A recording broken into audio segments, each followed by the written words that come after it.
Shri Gurave Namaha. Shri Chaitanya Manobhishtam Sthapitam Yena Bhutale Swayam Rupa Kadamayam Dadati Swahantikam Vandeham Shri Guru Shri Padakamalam Shri Guru Vaishnavamscha Shri Rupam Shri Jivam Sarvetam Savadutam Sahitam Shri Chaitanya Devam Shri Radha Krishna Padam Sadhavatam Shri Shakam Hey Krishna Karuna Sindhu Dinabhanu Jagapati Gopisha Govinda Tatanchana Gaurangi Radhe Vrindavaneshwari Vishnavanu Sudhiri Pranamani Haripriye Anjatavatu Yasya Kisasindhu Devacha Aditanam Pradevyo Vaishvevyo Namo Namaha Shri Krishna Chaitanya Prabhu Nityananda Shri Advaita Gadadhara Shivasari Gaura Bhaktavinda Hare Krishna Krishna Krishna Hare Hare Hare Rama Hare Rama Rama Rama Hare Hare. Hare Krishna. I'm so fortunate to be here on this very auspicious day at your temple, celebrating the appearance day of Balarama Jayanti.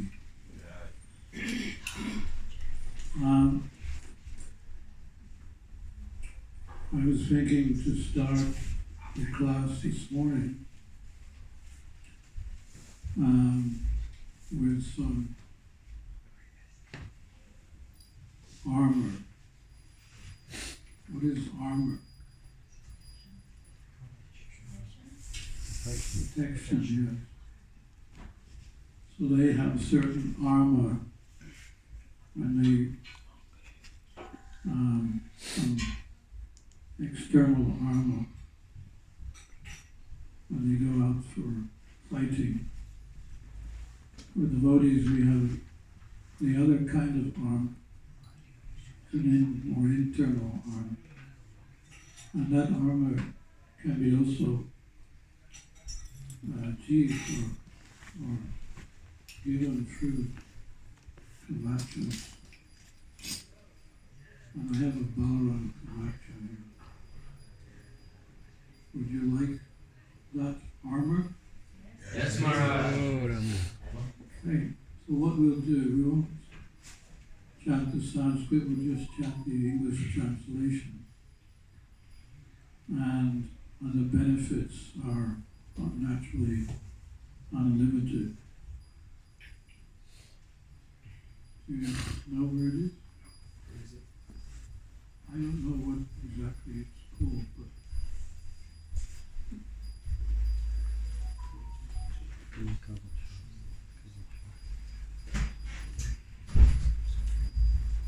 it's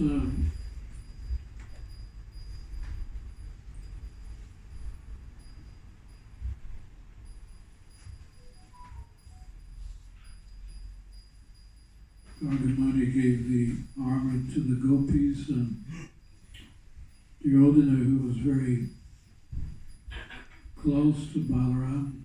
Balaram actually didn't want to fight in the Mahabharata war because he had some affection for Duryodhana, and he actually gave him this kavacha too.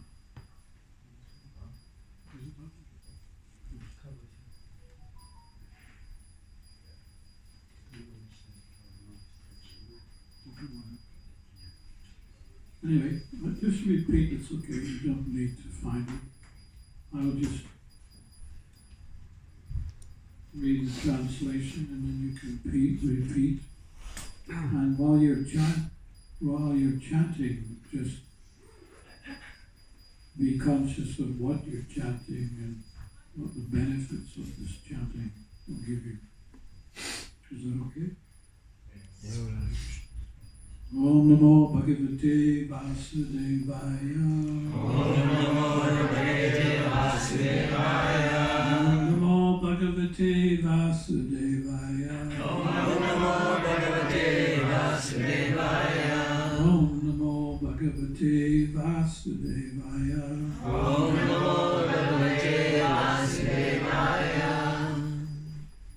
So please repeat. Duryodhana said, Duryodhana said, O great sage, O great sage, please give me the transcendental Balarama Vacha, please give me the transcendental Balarama Vacha, which wise Gargamuni which the wise Gargamuni gave to the gopis, gave to the gopis, and which gives all protection. and gives all protection. Alright, we have it on the screen now, What do you do? but it's a slightly different translation. Okay. So what should we do? Just keep in chant the sounds. Just carry on? Okay.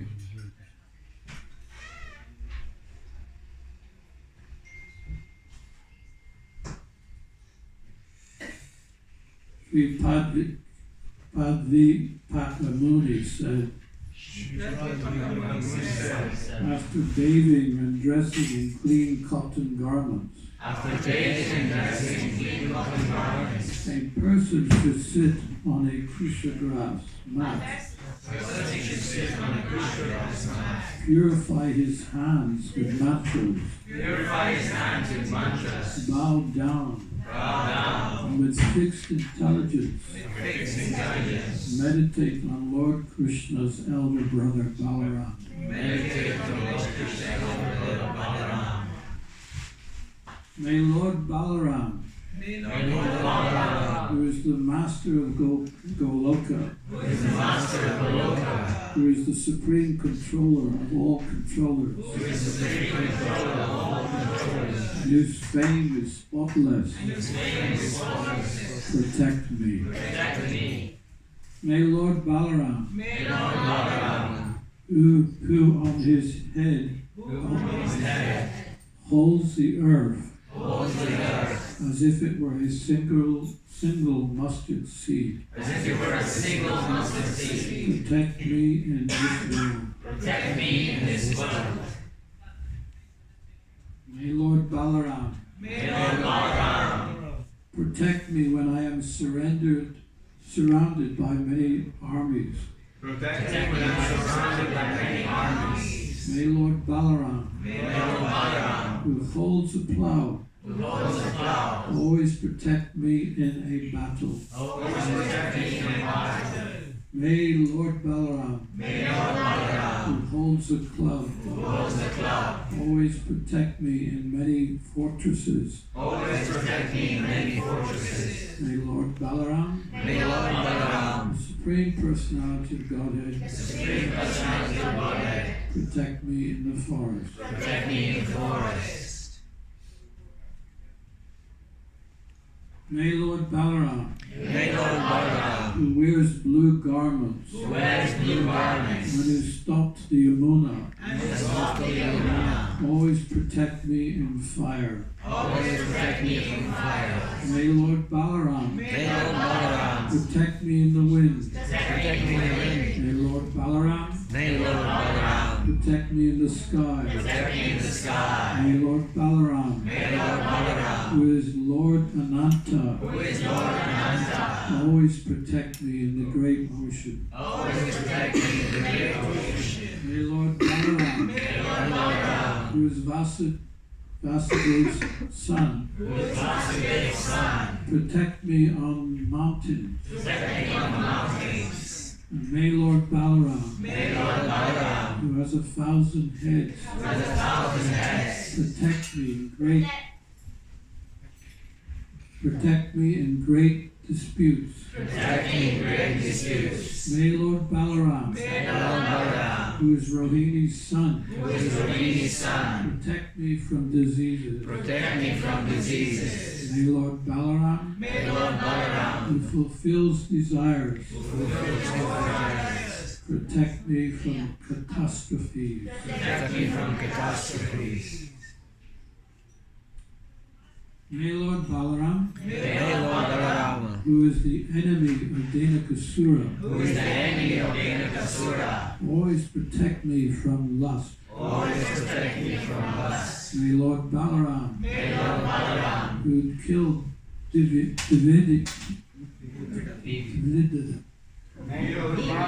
who killed Dhirasanta, always protect me from anger. always protect me from anger. May Lord Balaram, May Lord Balarama, who is the enemy of Balvala, who is the enemy of Balarama, always protect me from greed. always protect me from greed. May Lord Balaram, May Lord Balarama, who is the enemy of Dhirasanta, who is the enemy of Dhirasanta, always protect me from illusion. always protect me from illusion. May Lord Balaram, May Lord Balarama, who is the best of the Vishnus, who is the best of the Rishis, always protect me at sunrise. always protect me from sunrise. May Lord Balaram, May Lord Balarama, who is the king of Mathura city, who is the king of Mathura city, always protect me in the morning. always protect me in the morning. May Lord Balaram, May Lord Balarama, who is the friend of the gopis, who is the friend of the gopis, always protect me at midday. always protect me at midday. May Lord Balaram, May Lord Balarama, who is supremely independent, who is supremely independent, always protect me in the afternoon. always protect me in the afternoon. May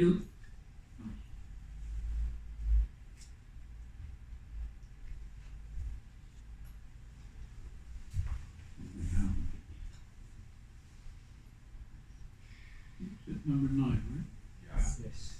May Lord Balaram, May Lord Balarama, who is the king of serpents, who is the king of serpents, always protect me at sunset. always protect me at sunset. May Lord Balaram, May Lord Balarama, who is greater than the greatest, who is greater than the greatest, always protect me in the evening. always protect me in the evening. May Lord Balaram, May Lord Balarama, whose power is invincible, whose power is invincible, always protect me in the middle of the night. always protect me in the middle of the night. May Lord Balaram May Lord Balarama, always protect me at every sunrise. always protect me at every sunrise.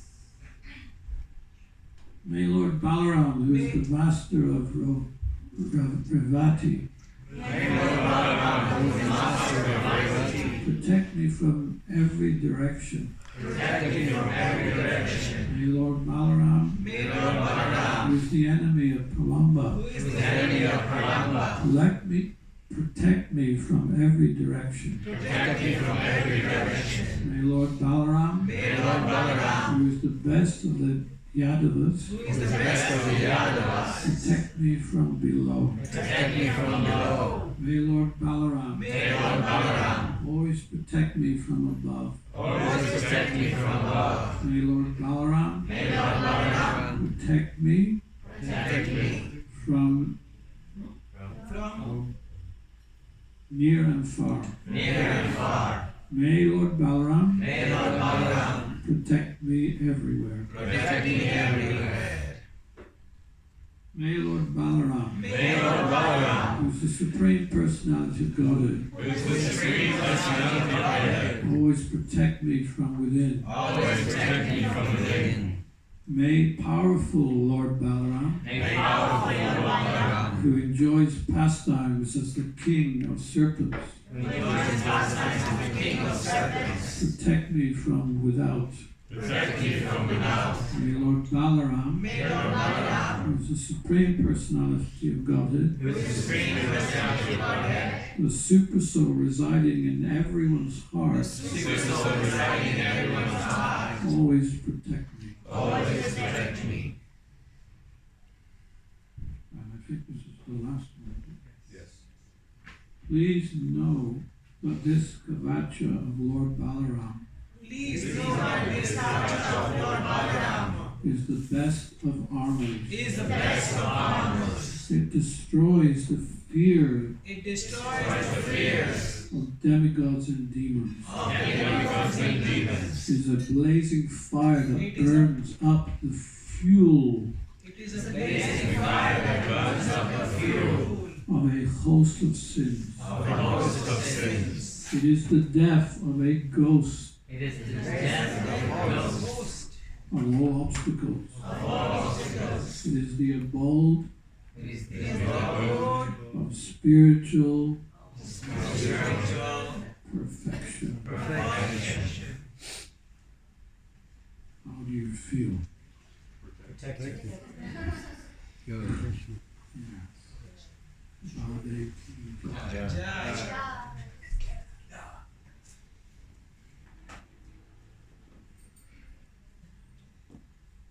Yeah, it's interesting. I was thinking this morning how Balarama, he's holding up all the universes.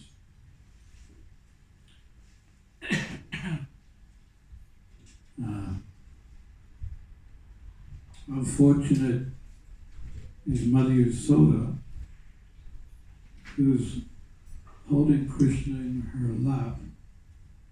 No, how fortunate is Mother Yasoda, who's holding Krishna, who's holding all the universes on his head. Baladev, she's holding him. So inconceivable.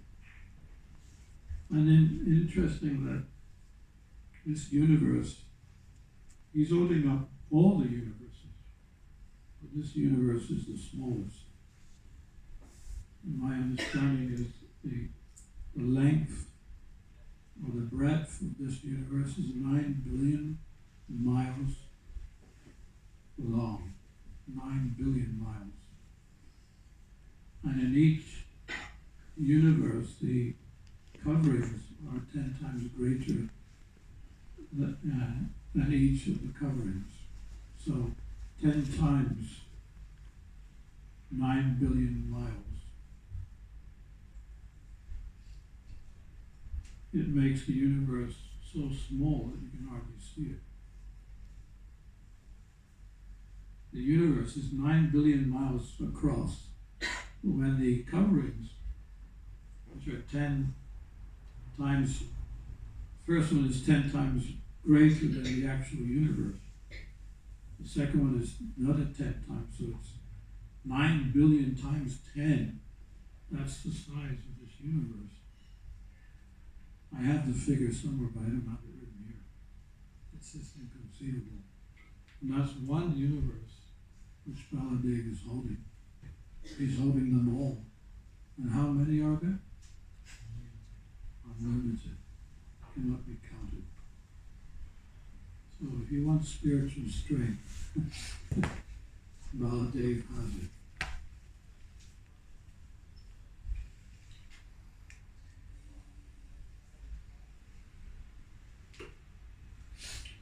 There was a little fight between two devotees in the early days, Madhavisa and Yamuna. And Madhavisa was saying there's only one difference between Krishna and Balaram, and that's the color. And Yamuna was saying, well, there are other differences too. So then when Tamal Krishna saw them arguing, he said, well, let's take it up to Prabhupada and see what he says. So he took them up to Prabhupada's room. He said, no, Prabhupada, Madhavisa, he is saying that there's only one difference between Krishna and Balaram, and that is the color. And Prabhupada said he's right. But Prabhupada Yamuna is saying that there are other differences, just like Radharani only associates with Krishna, not Balaram. And there's Balaram has his own set of gopis, which he has his lila with. And Prabhupada said, she's right. And Tamal said, but Prabhupada, they both can't be right. And Prabhupada said, and you're right too. This is the nature of the spiritual world. That it's inconceivably great, not only inconceivably great, but everything is right. It's only here we have this conception that one thing is right Well, there is a conception. There's the conception of right and wrong, what is truth and what is false, what is reality and what is illusion. So there is a difference.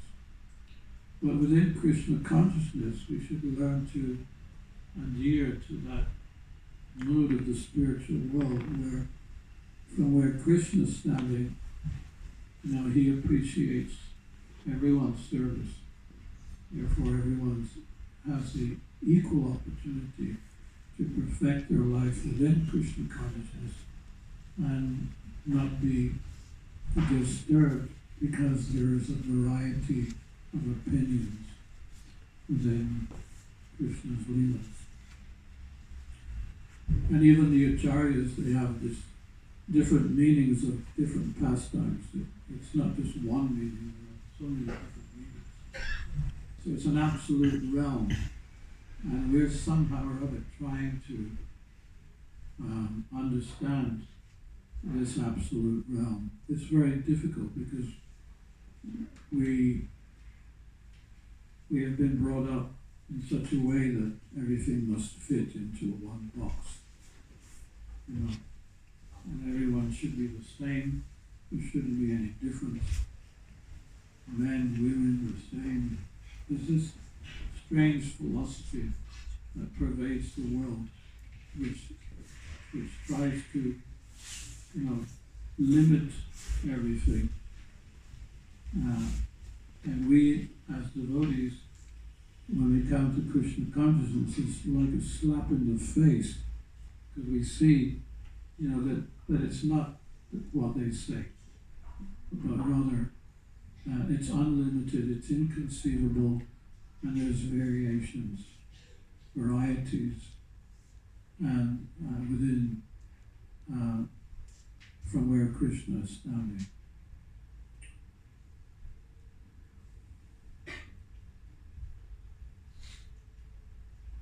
One time also a devotee asked Prabhupada about Krishna's color. Balaram's color is completely white. It's not actually pink. Like we have a pink color. Balaram's color is like the full moon. It's brilliant white. And someone asked about Krishna's color. They asked Prabhupada, why is Krishna blue? Why is he blue? And of course he gave different answers. One time he gave an answer that why not? Why not? He's God. He can be any color he likes. But another time he gave a nice description. He said, just like in India in the summertime, the summer heat is very, very hot. It's unbearable. I was only in India once in the summer. It was when I first went to India, and I had no idea how hot the summer was. This was in 1973. And I went to India with the idea of staying there for some time because Prabhupada wanted some disciples to be in India and help with the preaching there. So I volunteered. So I came from the very place to India, and I attended the Gaur Purnima festival. It was the second festival where there were 200 devotees. And then my intention was to stay, but the problem was that in those days we didn't even know about mosquitoes, because in the UK there are no mosquitoes, at least I don't remember there was. So when the festival started, there was only one building, and that was the Lotus building.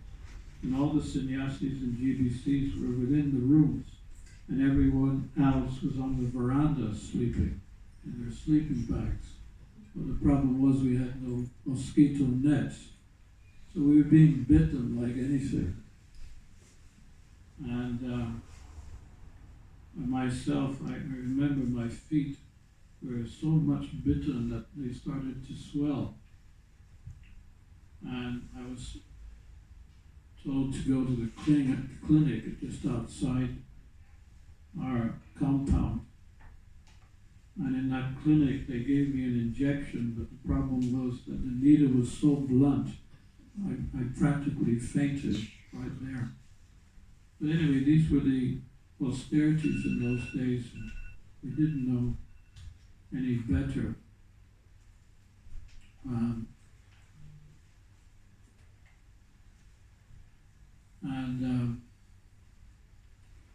From there, actually one day, the temple president called me to his room, and he said, actually, you should go to Calcutta because we don't want any dead bodies here. My condition wasn't getting better. So I went to Calcutta, I recuperated, stayed a while there to preach, and then I decided to go to Delhi to help Tejas in his center in Delhi. Before I went to Delhi, I stopped at Vrindavan, and I arrived in the middle of the morning, midday, and I couldn't see anyone. There was no one around. I was thinking, well, where is everyone? Because it was midday in midsummer, and everyone was inside. And I was informed later that only mad dogs and Englishmen walk around at afternoon. So I considered myself one of those mad dog Englishmen, not knowing what I was doing. But the heat is so tremendous, it's so sometimes intolerable that you just long for it to rain or something to cool down. So that's what exactly happens after the summer. There's the monsoon, and the first monsoon clouds, you can see them coming in the distance. And those monsoon clouds are very special clouds because they're the same color as Krishna, the bluish and black color. And when you see them, it's like, finally, the summer is over. Isn't it like that? You're from India? Yeah? It's like, oh, thank God, thank Krishna, the summer is over. So Prabhupada gave the example that when you go back home, back to God, the first person you meet is Krishna. And he comes and gives you a big hug. And he asks you, where have you been? I've been waiting for you. Never mind. It's okay. This is all yours. And he offers the whole spiritual world to us. This is now yours. And that kind of, that embrace, those few words of Krishna and seeing the beauty of Krishna is such a relief from being here in the material world, who knows how long. And George Harrison in one song said we've been here for billions of years. And we've been crying all the time. It's not that we've enjoyed our existence here, but we've been crying for millions of years. So that's how old we are. We're not 21 years old, we're not 55 years old. We sometimes like to celebrate our birthdays.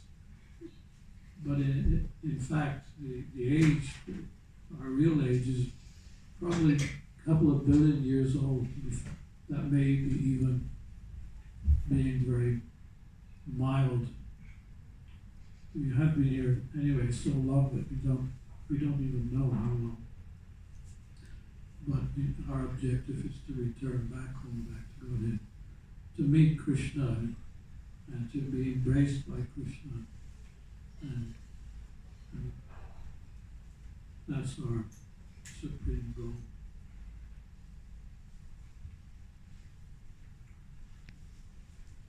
And then there's the story of who's stronger, whether it's Krishna or Balarama. That was also asked by the Prabhupada, who is stronger, Krishna or Balarama. So someone, Prabhupada asked the question, and someone said, well, Balarama's the strongest. because Bala means strength. And Prabhupada said, yes, actually they're both very strong.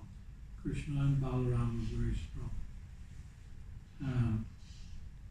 But in our temple, he said, Krishna, Balaram's leaning on Krishna's shoulder.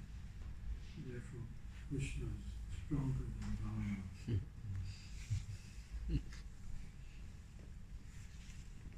And Krishna has the mood of God. If you ask Krishna who he is, he will say, I am God. If you ask Balaram, who are you? He will say, I am a devotee of God. I'm the servant of my brother Krishna. So we see that Balaram is actually engaged in assisting Krishna in all his pastimes. He has his expansions are in the form of paraphernalia. Even you should be careful about the instruments in the temple. The mridanga, the harmonium is an expansion of Baladev. I saw one of my godbrothers, he was a godbrother, I won't mention his name, but just some days ago he had his foot resting on the harmonium. I didn't really want to tell him, that he's making an offense. He should know by now, but anyway, we have to be very careful. Even the instruments are divine, and it is only by Baladev's grace that we can pick them up and use them in our kirtans. But you should know while using them, you're actually playing the expansion of Balaram.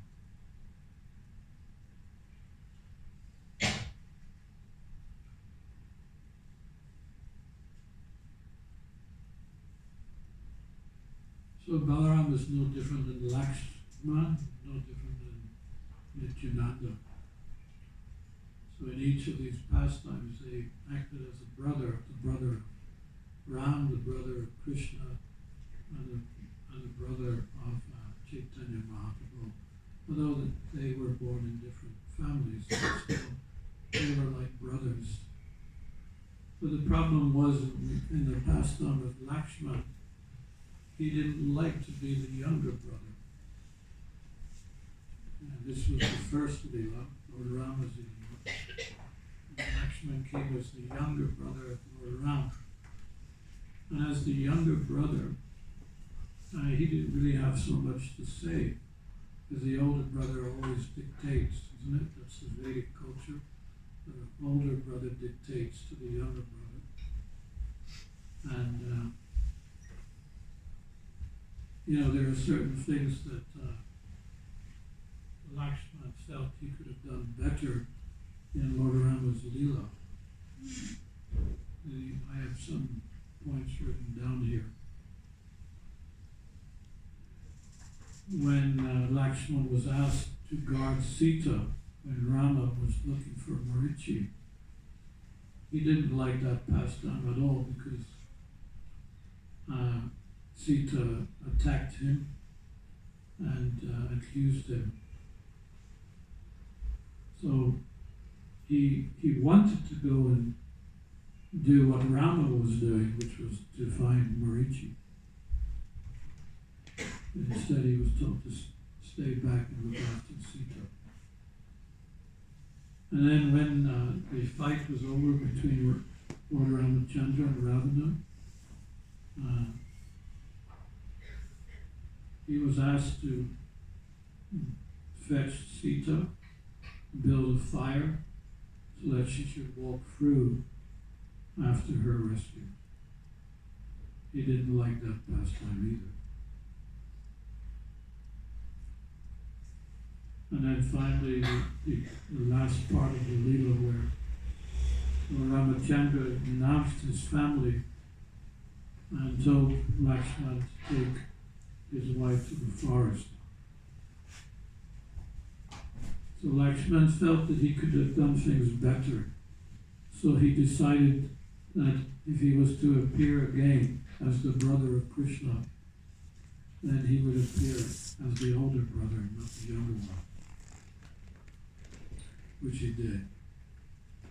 In that way, he was able to assist Krishna in his lila, but at the same time be the elder brother and also sometimes give advice to Krishna.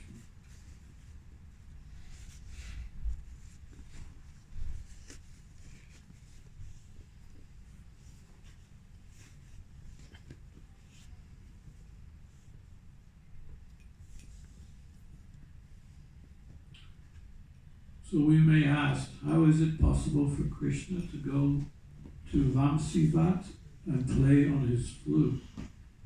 And no sooner he is finished in the song, the 10-minute song, which he played to call the gopis within 10 minutes arrived from Varshana. So it's a long distance between the two places. In fact, it's at least 40 kilometers. How did the gopis arrive within 10 minutes?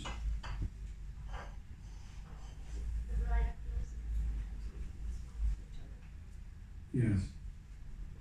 And that's also Baladev. He is the spiritual world. And he can maneuver, assist Krishna's pastimes by expanding the lotus flower petals or making them smaller.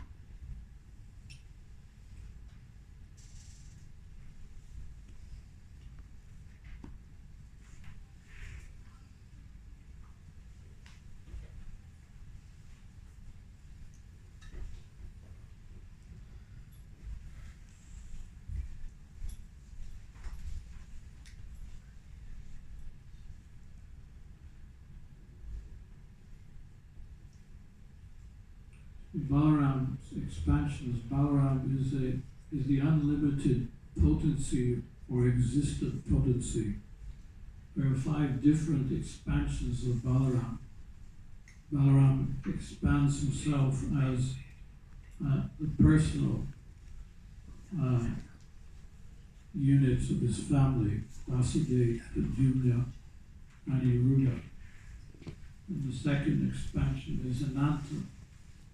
Ananta expands as Krishna's paraphernalia, his house, his bed, his shoes, his clothes, ornaments, weapons, and the banyan leaf which Krishna was lying on to suck his big toe.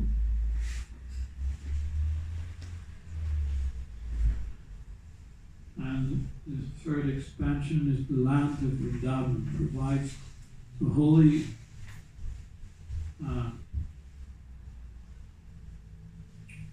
facilities of the Lord in the shape of a divine lotus flower. Each petal is a different dham.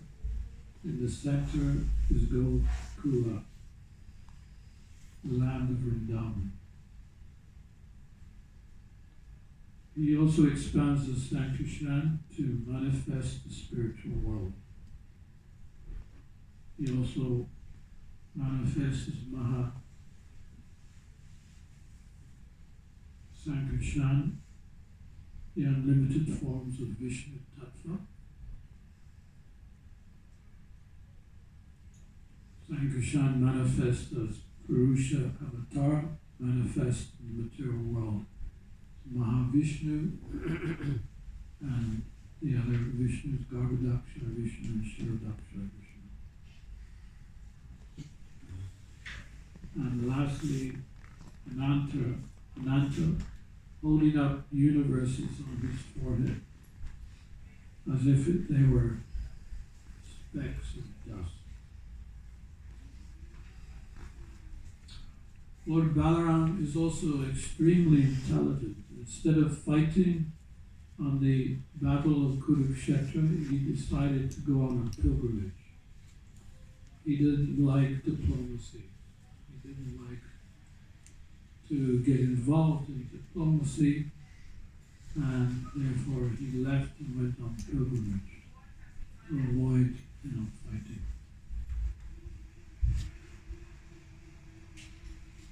In general, Balaram was equally affectionate to both the Pandavas and the Kauravas.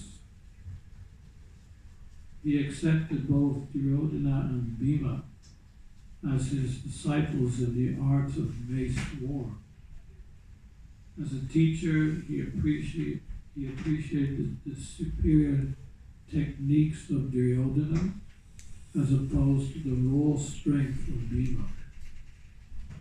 And at the time of the Mahabharata, he refused to take sides and instead went on an extended pilgrimage of the holy places. In the battle between Bhima and Duryodhana, he became angry at Bhima for killing Duryodhana by trickery.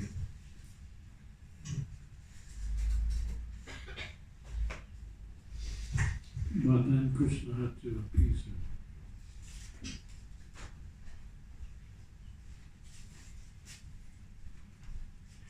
Balaram has two weapons, a plow and a mace.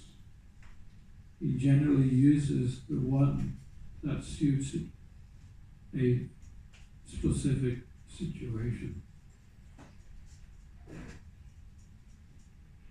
Once Lord Balaram, who was at the time living in Dwarka, came back to stay in Vrindavan for 2 months.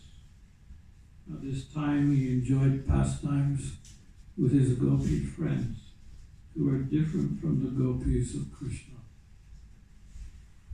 One day he found that there was wine issuing out from a kadamba tree. So Balaram drank a lot of the wine and became drunk. Since he was drunk, he had lost control of his senses. Lord Balaram seemed fully intoxicated.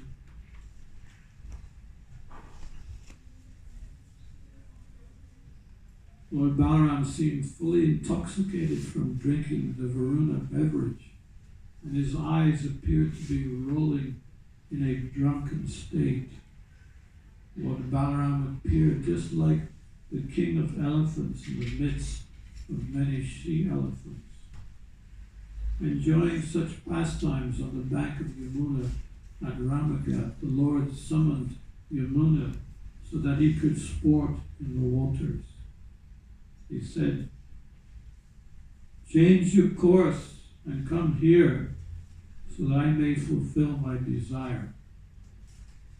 And Yamuna Devi did not respond. Lord Balaram took up his favorite weapon, his plow, and began to drag Yamuna in 100 streams. Understanding the position of Balaram, Yamuna Devi personally appeared and offered her obeisances to the Lord with many prayers in his glorification, begging for forgiveness. Thus appeased, the Lord entered and bathed in the waters of Yamuna River.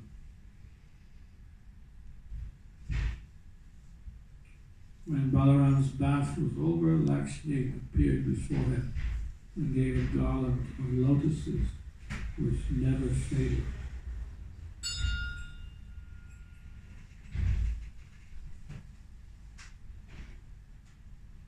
On another occasion where he took the help of his plow was when he was rescuing Krishna's son Samba from Kavira imprisoned Samba in Hastinapur. When they refused to free him after a polite request, Balaram summoned his plow and started dragging the entire city from Hastinapur into the river of Jamuna.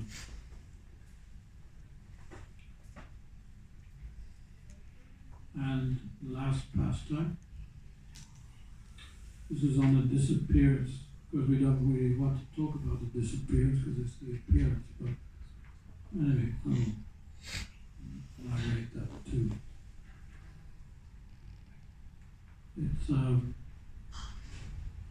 we know in the Srimad Bhagavatam how the Yadu dynasty were getting more and more powerful as as each day passed, their power was inconceivable. And Krishna knew that if he had left this world and left the other dynasty here in this world, then it would cause complete confusion, because their strength was unlimited, immeasurable. And therefore he had to make some arrangement by which he could annihilate the other dynasty. So he did it. How did he do it?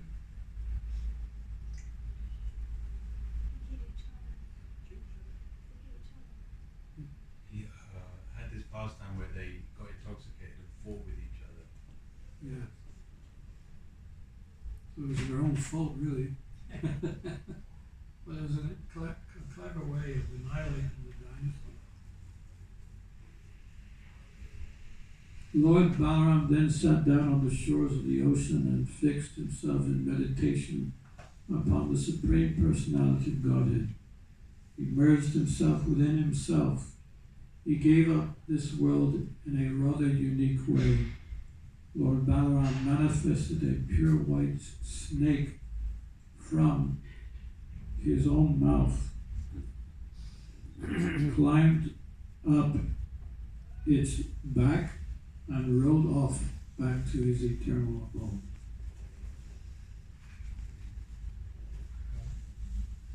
That's God for you.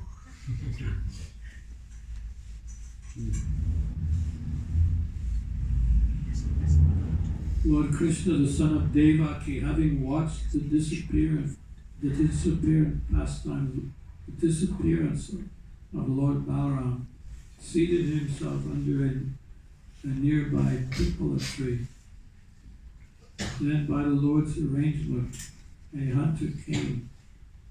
His name was Jara, approached that place, mistaking the Lord's lotus feet for the soft pinkness of the deer's face, and thinking he had found his prey, Jara touched the foot with his arrow, thinking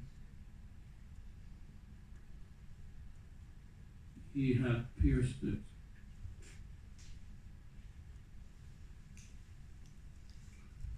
This pastime, it was just after instructing Uddhava. Nice instructions that Krishna was explaining to Uddhava that we have many gurus. At least, I think he mentioned 12 or 14 gurus which are present within this world, which we can also take shelter of. One is the tree. I remember once I was in Lithuania in the middle of the winter, and I was chanting my japa in the forest, and I suddenly stopped, and I had this realization of how the trees, were so tolerant, being in all kinds of winds and weathers for so long in one place, that they must have unlimited amount of tolerance. So I had this idea that I wanted to go up and embrace one of the trees so I could get some tolerance from the tree. So I looked this way, and I looked this way, because people already think we're crazy. And then I went up to embrace this tree, and I said, "My dear tree, I'm not very tolerant. I don't have very much tolerance, but you have a lot. So I'm taking shelter of you as one of my gurus. I'm going to embrace you. I will enjoy this. You may not enjoy it, but I will enjoy it. But I implore you at the same time, please benedict me with even just one drop of your tolerance." And I did it, and I felt very elated afterwards. this way, this world is full of things we can take shelter of. And the Krishna mentioned at least 12 different gurus that we can take shelter of. So it's just before he left to the spiritual world.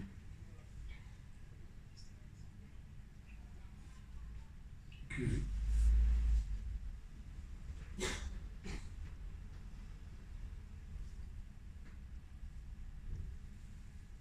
So let's take shelter today at Lord Balarama. He is the source of all strength, and we certainly need a lot of spiritual strength in order to carry out our day-to-day activities as aspiring devotees of Lord Krishna. Krishna consciousness is not easy. Mainly, it is easy, but the problem is that we bring into Krishna consciousness all our impurities, our impure emotions, the impressions of many, many, many, many lifetimes. And suddenly we're coming in contact with Krishna consciousness, which is completely different to what we're used to experiencing in life.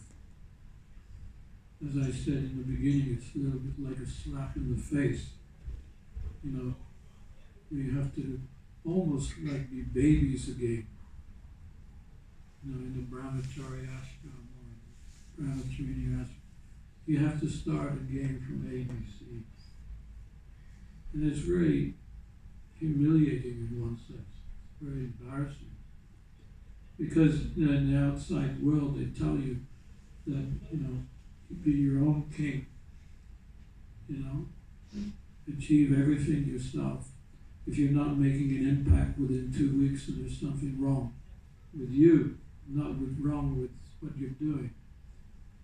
And therefore, they've made the society speed up extremely fast. Extremely fast. Remember years ago when I was a Grihastha here in England, I had a motor caravan, so I could go from one place to another, mainly because I was doing school presentations and I had to drive early in the morning. So I would drive in the evening instead and park up and sleep overnight outside the school.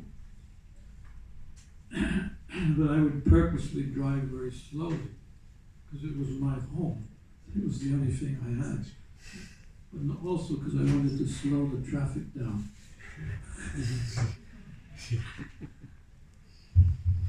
And they were up behind me burping their horn, but I didn't care. You wait. Slow down.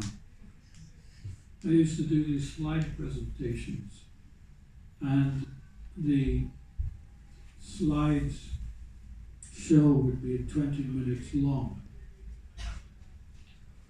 And nowadays, if I do a slide presentation, it's reduced to 10 minutes because the span of attention of people today has reduced so much that 10 minutes is enough. If your slideshow is 10 minutes long, then I'll wait and see it. But 20 minutes, forget it, I'm too busy. This is how the world has become. So, we have a better lifestyle. We're following the Vedic lifestyle. The art of practicing not just Krishna conscious activities, but the whole Vedic lifestyle actually we should practice. Sometimes we neglect many aspects of Krishna consciousness, which Prabhupada encouraged us to not disregard. And one of them is health. He did say that health was first, and Krishna consciousness comes second, because unless you're healthy, you cannot practice Krishna consciousness properly. So these Vedic arts are there. And I had a wonderful experience this last spring when I was in Mayapur. There was different seminars. And I visited one seminar, and it was all about Vedic arts and practices. What you should do on a daily basis from the Vedic point of view. And I was intrigued by that presentation, and since that time I've been following some of those practices. And I'm also propagating ghee, because there's a bad propaganda against ghee in this world. The preference is oil. But from what Prabhupada told us, ghee is for the outside of the body. Oil is for the outside of the body. Ghee is what you should cook your food with. But the ghee is not just an oil, it's actually a food. And it's giving a lot of nutrition to the body. So there's just been this propaganda for years, since the early 80s, that ghee is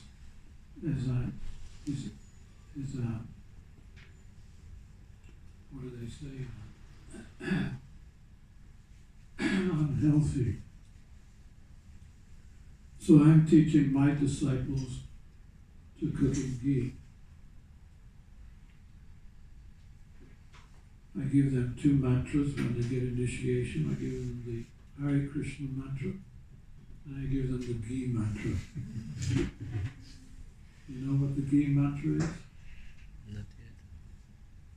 Ghee, ghee, ghee, ghee, ghee, ghee, ghee, ghee, ghee, ghee, ghee,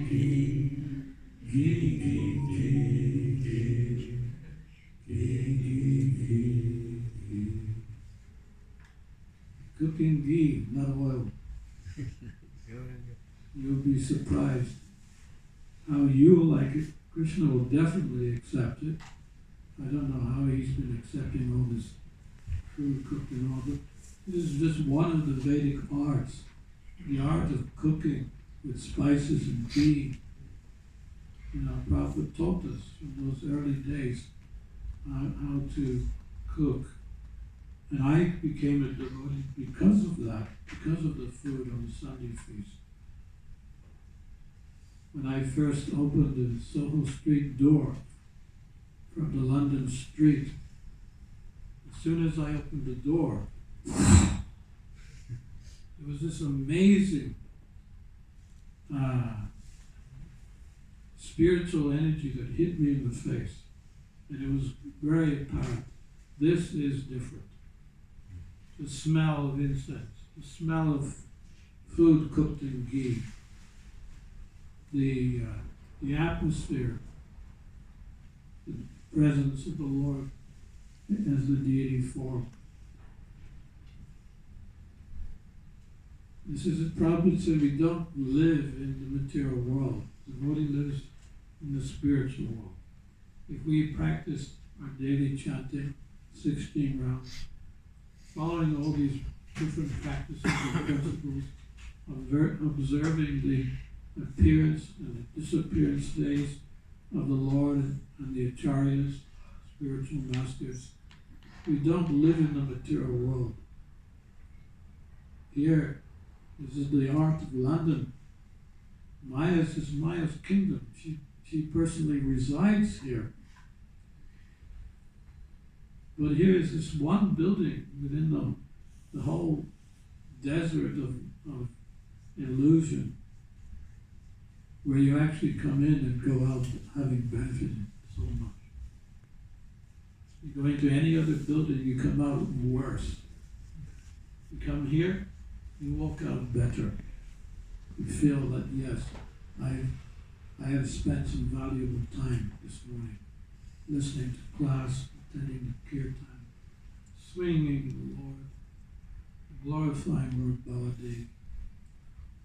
Yes, this is Krishna consciousness. So, no matter how difficult it may be in the beginning, you will see if you are serious and you are consistent in your practices, you'll become more balanced. Krishna is monitoring us, he's watching us at every moment, and he is reciprocating according to how we take shelter. And if he sees that we're actually really serious, really eager to serve him, to return back home, he will then personally take a special interest in us. So much so that what would normally appear to be very difficult, like chanting 16 rounds. Is it easy or is it difficult? What do you think? Some days it's nice and Some easy. days, some days not. Why is that?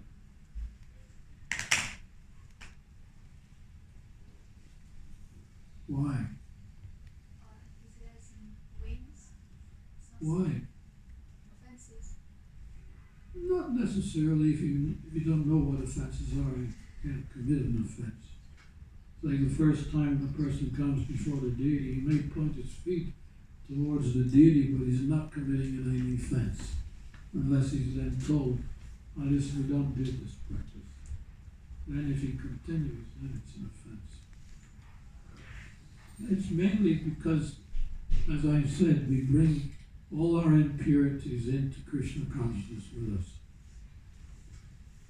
And when we become more purified, more sanctified, more balanced, when the mind is more peaceful, the senses illuminated with knowledge, then in faith is very strong, determination is also stronger. Krishna says, "Yes, you are my devotee, and I will now take personal interest in you." He will even relieve the supersoul within the heart and enter your heart personally and give you guidance.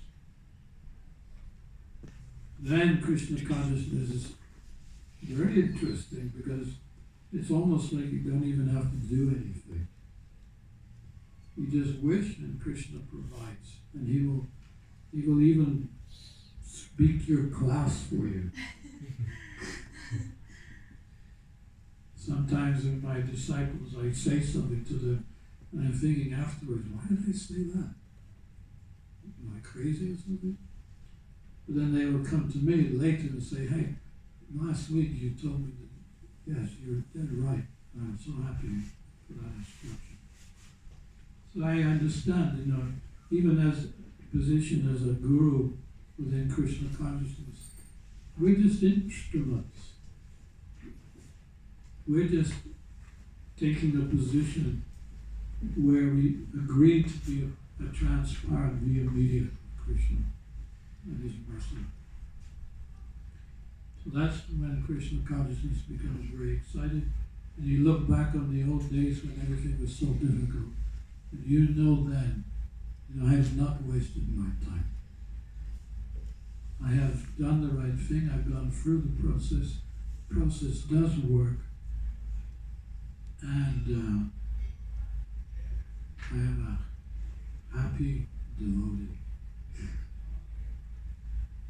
So, as the devotee reminded me just as I arrived today, he said, "I remember your last class, the last thing you said. You said to us, don't jump off the boat." So I'll say it again. No matter how much the boat is rocking, you may feel a little seasick in Krishna consciousness. But don't think that by jumping off the boat, you're going to be relieved of your seasickness. You're entering into the waves, which are the free modes of eternal nature. You're on the boat, it's Lord Chaitanya's boat, and it's going in the right direction. And you should wait for calmer days. Be patient, be consistent, and even if you're not happy, try to be happy. Try to look happy. When Prabhupada smiled, he could not help smiling. His smile was oceanic. It started here, came over to here, to here, to here, to his eyes, the whole face was smiling. And if you tried your best not to smile, no, I'm not smiling. No, I don't doubt it. I have my square, this is my square. This is how we are when we begin. Blinkers in our eyes, and blinkers on our bodies, stiff as a board. So let go. You're on the boat. Why not enjoy it? Hare Krishna. Sri Prabhupada ki jai. Dave's appearance date ki jai. Hare Lord. Thank you so much. Hare Krishna. Should I ask a question? If there's any question.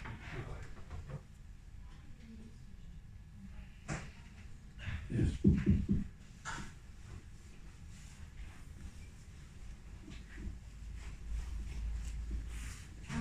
When we read the Kavach, it said that Lord Balaram is the king of the serpents. What should we understand from that? Well, he's holding up this, it's the mantis serpent, which is unlimited hoods that are holding up all these universes. So he's the king of serpents. And also, we're very used to hearing that Krishna is the Supreme Personality of Godhead. And how do we understand where in the Kavach it says, well, Balaram is the Supreme Personality of Godhead, but also he meditated on Krishna, the Supreme Personality of Godhead. How do we understand that? You cannot understand it. But you have to accept it. As I said, we're trying to understand all this with our tiny little brain. You know, we don't say there's one God. We say Krishna's God, Balaram's God, Radharani's God. So it's all inconceivable. In Christian religion, everything is so limited. They even don't know how to describe God. An old man with a white beard looking down on us to correct us if we do wrong.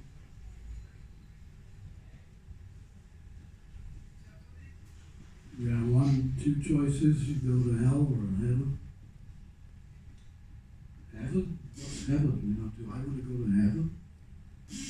It's all limited. Such limited conception of Godhead. Ours is unlimited. It's vast. So vast, it's inconceivable. But we don't mind that, because even the inconceivable nature can be revealed to us bit by bit. Even our suffering, we don't suffer in the way that non-devotees suffer. We blissfully suffer.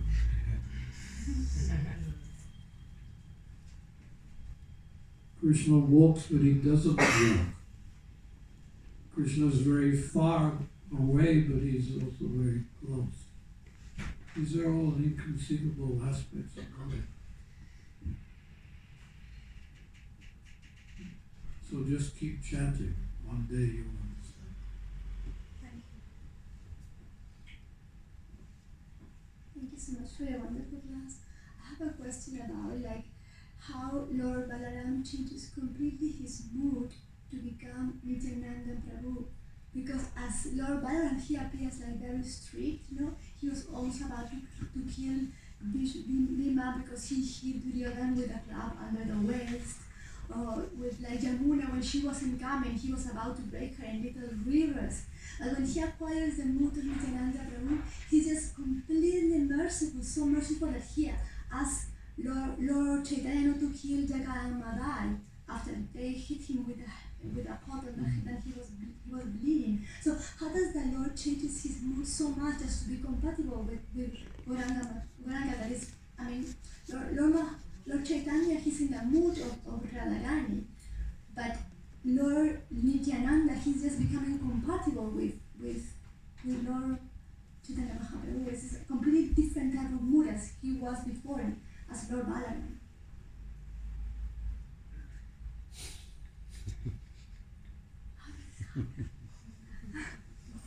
How can you ask that question? Because he's God. Because it's God. Simple. He can do anything. Right? Yes, because he's God is It's simple. He's inconceivably great. So we don't doubt anything just because we cannot understand it.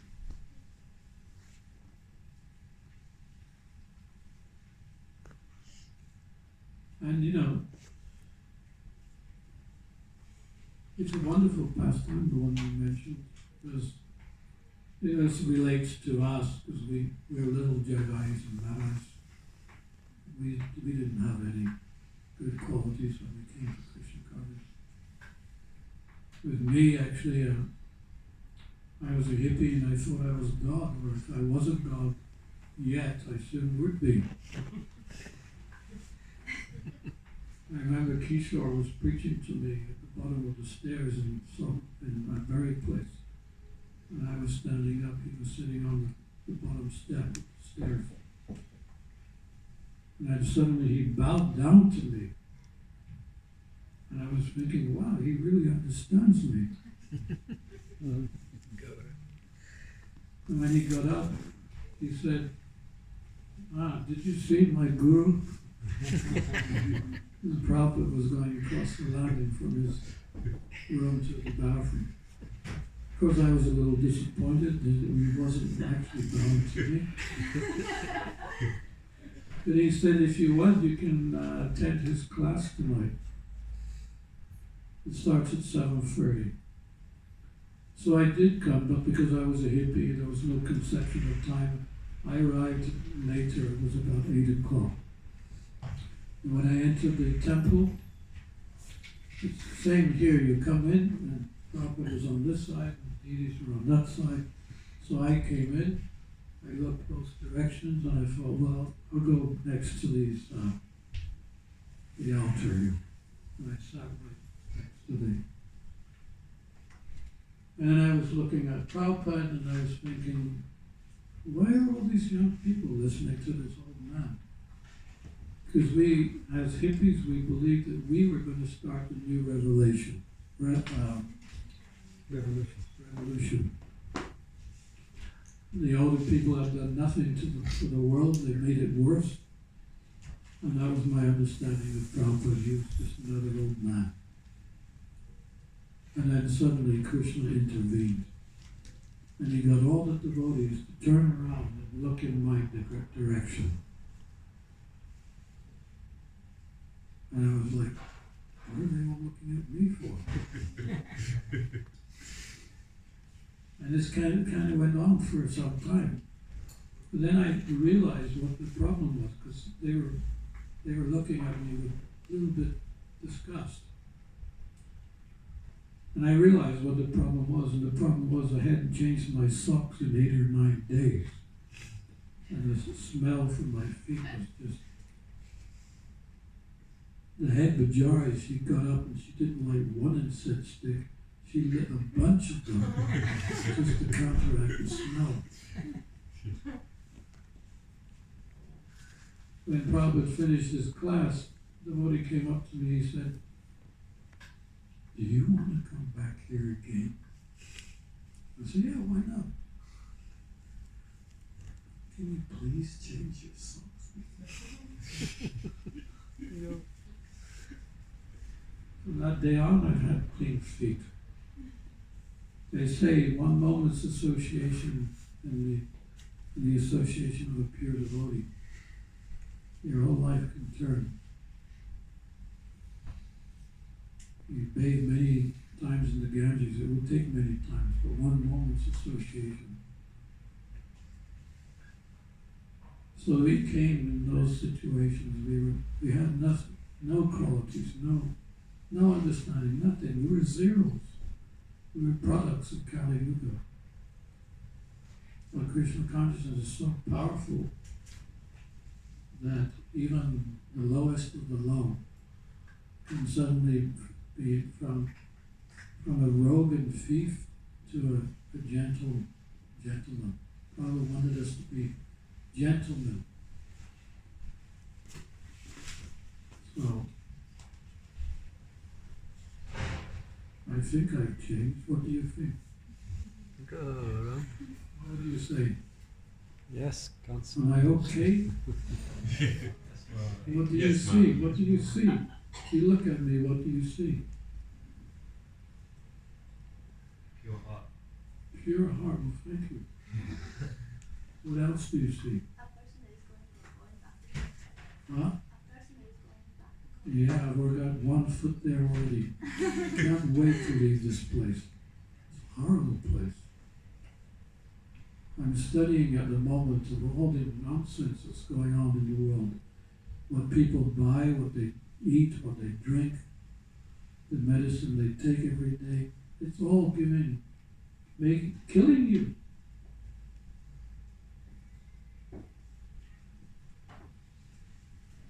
And I just will not touch any of it. I will not touch it.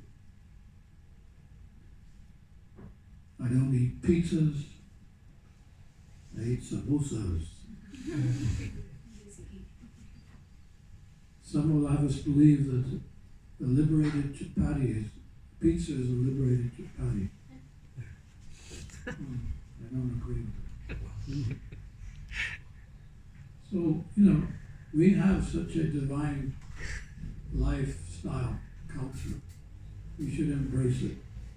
Don't try to merge into the non-devotee way of life, to pretend you're a little bit a devotee and a little bit non-devotee.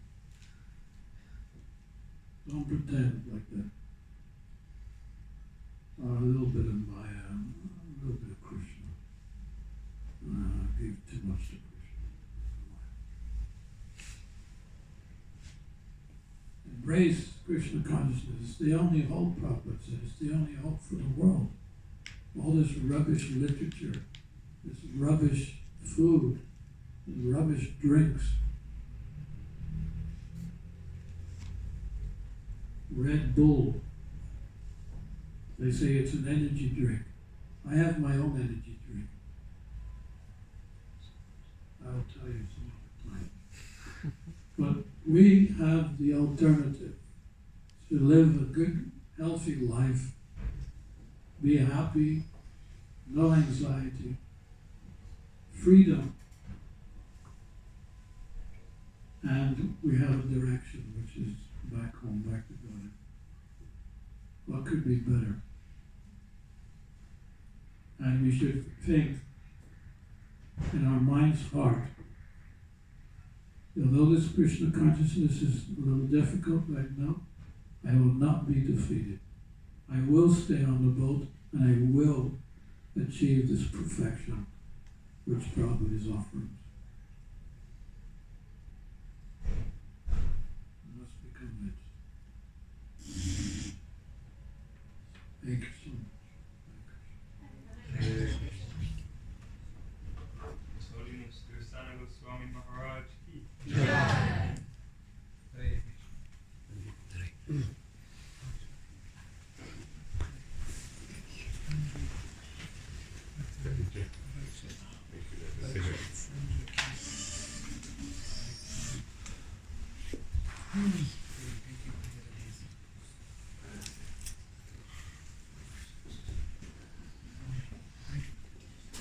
So you still filming? Yeah. I always find, do you know when I watch videos of classes going back years? Yeah. It's like you could watch this in 10 years and then you see who's present. Oh yeah. It's interesting. Yeah. You scan around because sometimes there's old classes which go back years. You're really curious who's the. That's a good idea. I mean, Just scan around.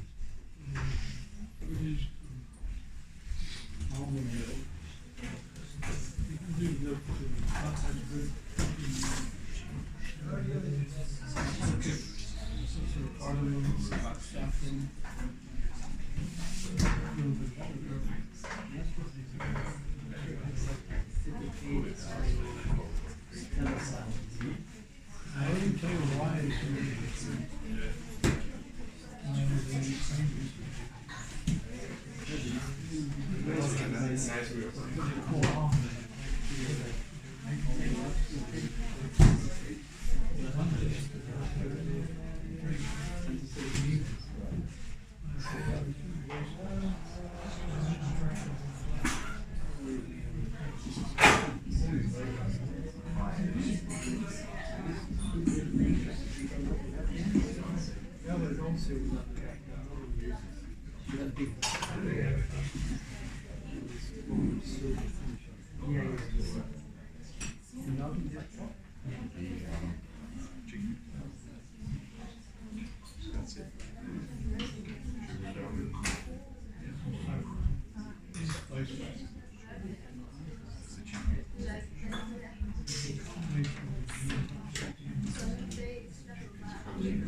I don't know how she would do this.